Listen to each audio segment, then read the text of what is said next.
Yeah. Is Apple stock a buy since its third quarter 2023? Well, let's do some fundamental and technical analysis of this stock since it's very popular and it's a huge company, so it's worth taking a look at. But let's take the technical analysis first.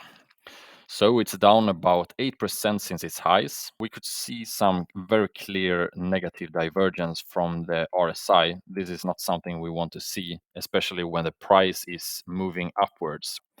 So that was one warning sign. The other warning sign is that it crossed below the 20 moving average. That is not something we want to see. And it crossed the 50 moving average. That is definitely not something we want to see. That depends on your strategy, but I like to buy strength because you have a lot of stocks to choose from, and I do not understand why you would want to buy falling stock. Why not buy the strongest stock?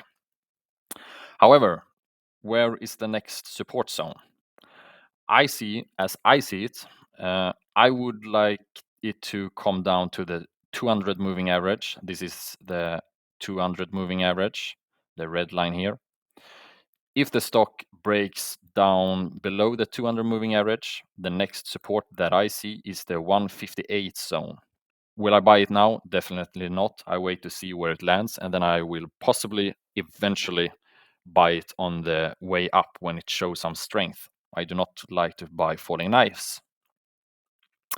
So, what can we say more about the technicals? That is, if we zoom out for the longer perspective, let's take 5-year and the weekly chart. You be the judge of this chart. Apple has seen many breaks to the downside, and this doesn't look that severe if you zoom out.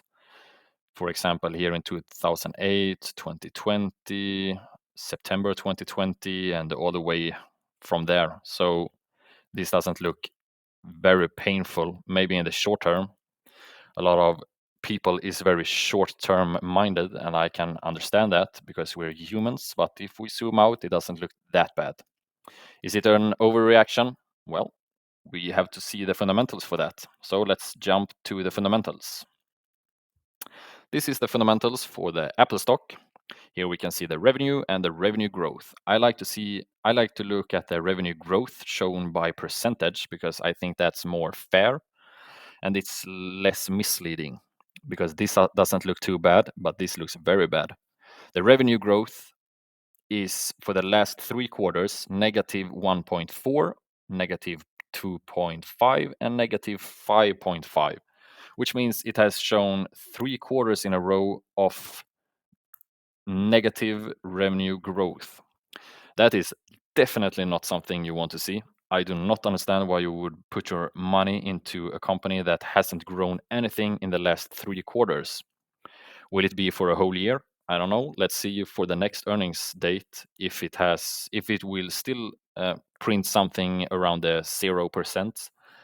If so, the Apple hasn't grown anything for a whole year, and that's something worth thinking about before you put money into it.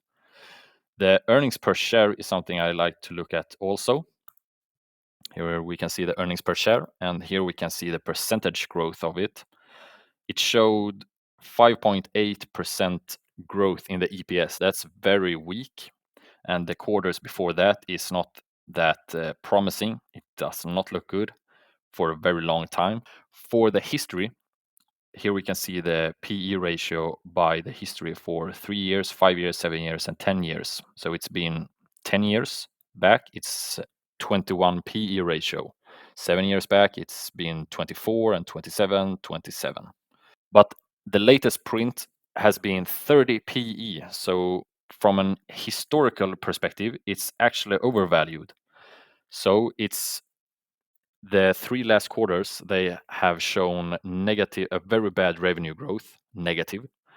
And on top of that, the Apple stock is actually overvalued from a PE ratio. There is many reasons to not invest in this company. I've shown the revenue growth, I've shown the earnings growth, and the technicals, and the PE ratio. And all of these signs says that probably not the best investment.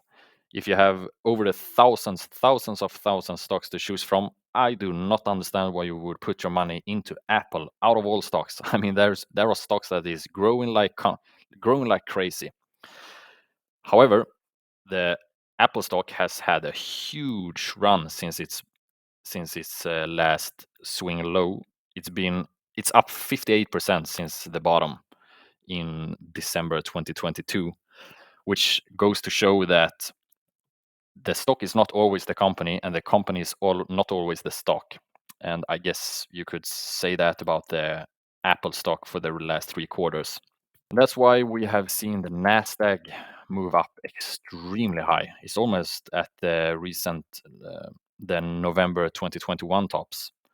The Nasdaq is up also about 45% since its lows, because the Nasdaq is heavily depending on the Apple stock. If we look at this section again, the income statement, I want to see this number move from negative 1.4 to at least plus 10%. Maybe I will consider it, depending on the price too. So that's pretty much it for this video. Hope you learned something, and see you in the next video. Bye.